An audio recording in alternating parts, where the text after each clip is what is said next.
Bonjour à tous, riche actualité aujourd'hui avec le nouveau Kia Carens, le Verso restylé, le Mercedes classe B électrique et la Volvo V40 Cross Country.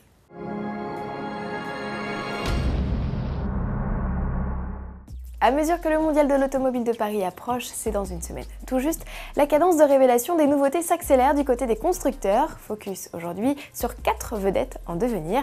Commençons par Kia. La firme coréenne fait renaître le Carens, disparu du catalogue en 2010. Plus court de 5 cm par rapport à son aîné, le nouveau monospace reprend les motorisations et la plateforme de l'acide, qui annonce avoir conservé la généreuse habitabilité, à vérifier au salon. Seule certitude, il pourra toujours transporter jusqu'à 7 personnes. Les lignes sexy et dynamiques empruntées à la berline nouvelle génération seront-elles inquiéter les poids lourds du segment Renault Scénic, Citroën C4 Picasso et Volkswagen Touran? Réponse au mois de janvier. Toyota de son côté organise déjà la riposte. Le constructeur présente au mondial une version restylée du Verso lancée en 2009. Le coup de crayon agressif inauguré sur la Yaris est récemment repris par l'Auris deuxième génération, à découvrir également au salon, et logiquement transposé sur le monospace familial. Toyota annonce une qualité perçue en hausse, une bonne modularité et un habitacle toujours spacieux, là encore à vérifier sur place. Au regard des premières données chiffrées, le coffre perd quelques litres de volume au profit, on l'espère, de l'espace aux places arrière. Disponible en version 5 ou 7 places, le Verso sera proposé avec ses motorisations actuelles, à savoir les diesels de 126 et 150 chevaux et le 1,6 litre essence de 132 chevaux, lancement début 2013.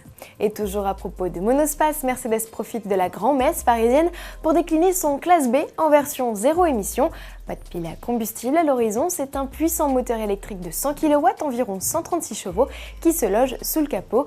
Autonomie annoncée environ 200 km. Présenté sous forme de concept, le classe B Electric Drive est déjà prévu pour 2014.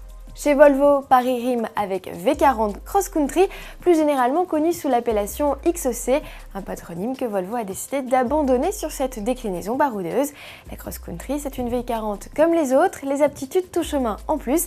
Elle se repère à ses barres de toit et ses bas de caisse rehaussés de sabots de protection. Contrairement au XC60 ou 90, ici les passages de roues ne sont pas surmontés de plastique noir. Surélevée de 4 cm, elle reçoit par ailleurs à l'avant, telles des petites dents, des feux de jour à diode. Sous le capot, les diesels 115, 150 et 177 chevaux officient aux côtés du bloc essence T4 de 180 chevaux. Un nouveau venu fait son apparition, le T5 Turbo. Ce 5 cylindres fort de 254 chevaux est proposé en boîte automatique et est le seul à recevoir la transmission intégrale. Sans concurrence sur ce segment des compacts tout chemin, la V40 Cross Country pourrait rapidement être rejointe par la Volkswagen Golf 7 Alltrack et l'Audi A3 Allroad, arrivé à l'été 2013. Et n'oubliez pas, pour suivre toute l'actualité, les photos et les vidéos du salon, eh bien rendez-vous sur notre page spéciale salon.autoplus.fr. À demain.